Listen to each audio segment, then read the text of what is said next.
What's going on, everybody? I'm back for another hunt deep dive, and today I'm going to talk about my Ohio deer from last year and break down the scenario that I was in from an aerial perspective. So I've done a lot of podcasts on this, but I feel like I needed to get into this scenario to show everybody how the land laid out and how the thermals played a big factor into this hunt. And it's pretty crazy. It was really eye-opening to me. So this is the area that I was hunting. And just to kind of give you a lay of the land, this whole field here, just like this, was all standing corn. Corn was not good at all, though. It was only about 6 feet high, never tousled out, no ears on it, no nothing. That was all corn. This is the neighbor field. It actually goes around to the north and ties into this field, all beans, okay? So that was beans, and they were only like 6 inches tall. And the deer density in this area is very high, so the deer were just mowing the crops like crazy. What I wanted to do that day is I wanted to scout, and I wanted to get over into this area here. I wanted to check out this because that area had never been hunted before I shouldn't say never before, but in the last decade that we've been on the property, to my knowledge, it's never been hunted. As you can see, there is water that runs the bottom. This is the very bottom of that ridge. Everything dumps down from up here and from up here, dumps down just like this. That is the bottom. So I had water in the bottom. In this bottom right here, you can see it's kind of a bowl. That right there is thicker than thick. Now, this is something I've heard guys way smarter than me on thermals talk about hunting bulls and how to hunt them. And a lot of the guys that hunt these bulls, and I've found sign like this too. You're gonna find a lot of sign down in the bottoms here, scrapes, rubs, and everything. And hunters want to go there and hunt that. And I have done it before too, and I'm learning. I'm no expert at this, but what I can gather from like Dan Infall and stuff like that, guys like Jake Bush and everything, they talk about when the wind comes over these bulls, what it does is it creates a vacuum and it swirls in here. So all the deer are going to smell you. I didn't want to go in the bottom for a couple things. That was the reason, but also I felt like the deer were in the bottoms, and I felt like they were going to be coming out like this and eating on these ag fields and even eating up here, because the deer do come up to us. This was our ag field. They come up here and eat a lot in the evenings. So what I did is I wanted to stay on the high side and just kind of work this around and see what sign I could find. The wind is out of the northwest, just like this, okay? So I didn't exactly want to get on this side too much because I didn't want my wind blowing down in here, and I just wanted to come out and see where the sign was. I wanted to run into some good concentrated sign. But what really caught my eye is I referred to as the year before we tracked a deer through this area, okay? And there was a ton of sign. Well, there was a lot of sign, particularly right here. And I wanted to go look at that. Now, as you can see, this is a triangle, kinda. I call it a triangle. This is about 40 yards by about 40 yards, okay? And it's a bench. And for me, it's really hard for me to kind of pick out benches when they're smaller on a map. So obviously a map can only get you so far. So I wanted to check that out. So what we did is we entered from here. We only can enter from up here. So we walked in,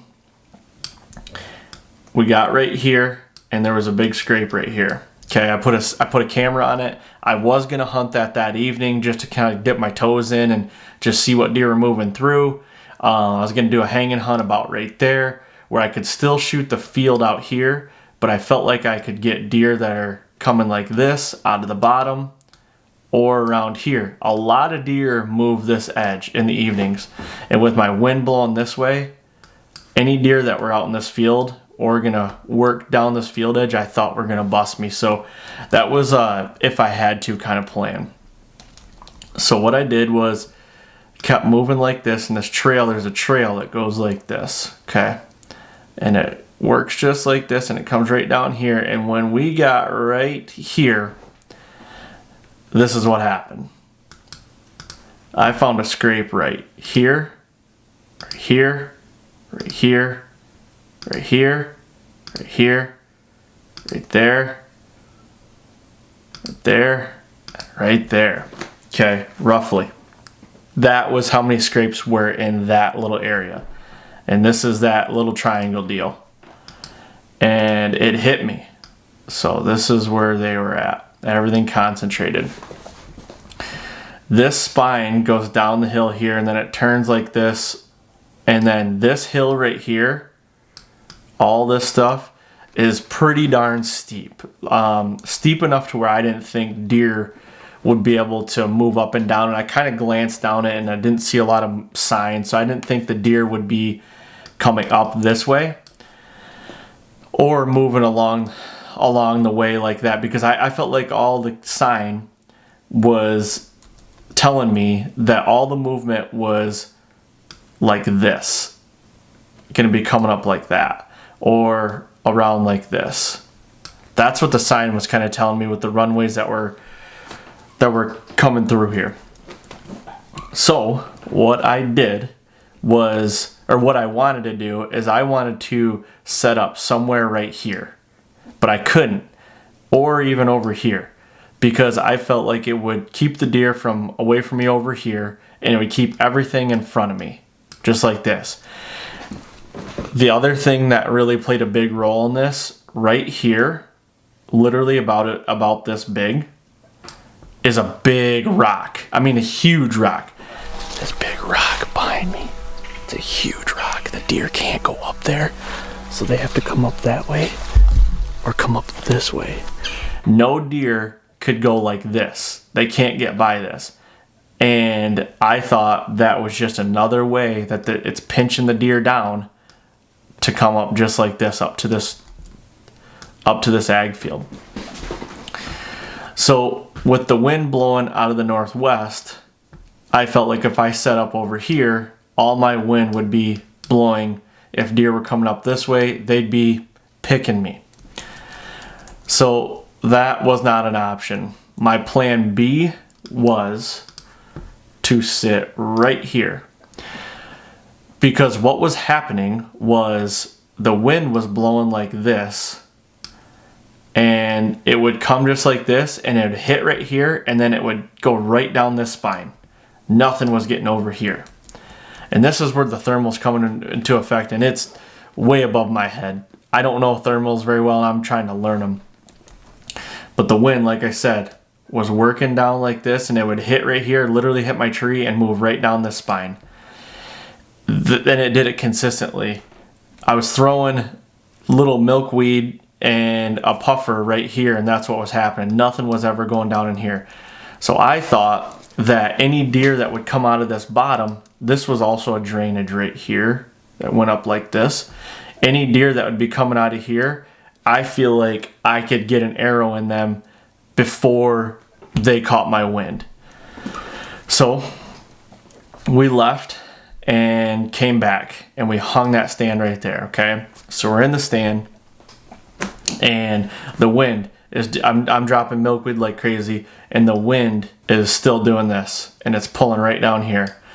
And I remember telling Quentin, the guy that was filming me, the field producer was filming me, and I said, all we need is 15 seconds. That's all we need. If as long as this wind holds true for that long, we're good. So we get in the stand, and didn't take long, and Quentin said, deer coming, and there was a little buck, a little 8-pointer that worked up right here, and he caught our wind, and he busted down, okay? And that's exactly what happened, is our wind was going like this and going just like that. And when he got into that area, he was just gone. So it's consistent. The night was going on, and I kept looking over. This is a hillside over here, and then I'm on a hillside here, and this is a low area. This is low, so going like this, going like that. The hills are going down. I kept telling Quentin, something's going to be moving over here. Buck chasing a doe, roaming, anything.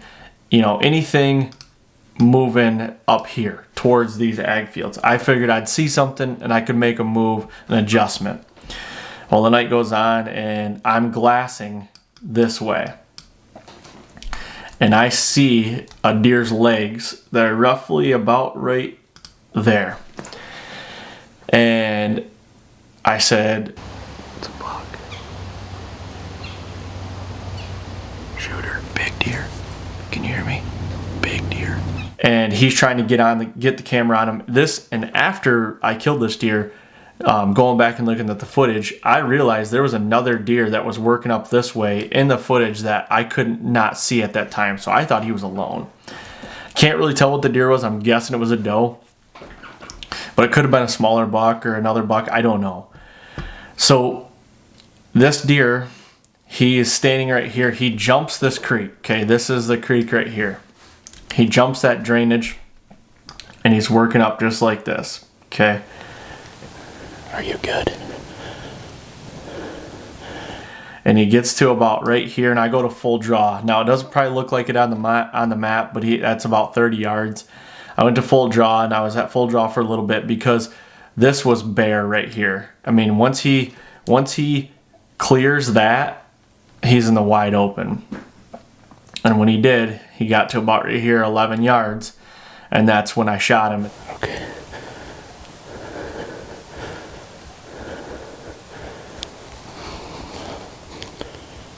You good?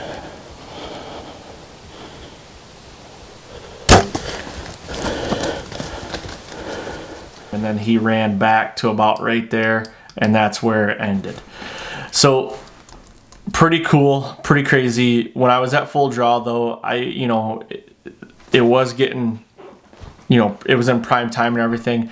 He did catch my wind, and I think the wind, the thermal started working more like this, in that last little bit.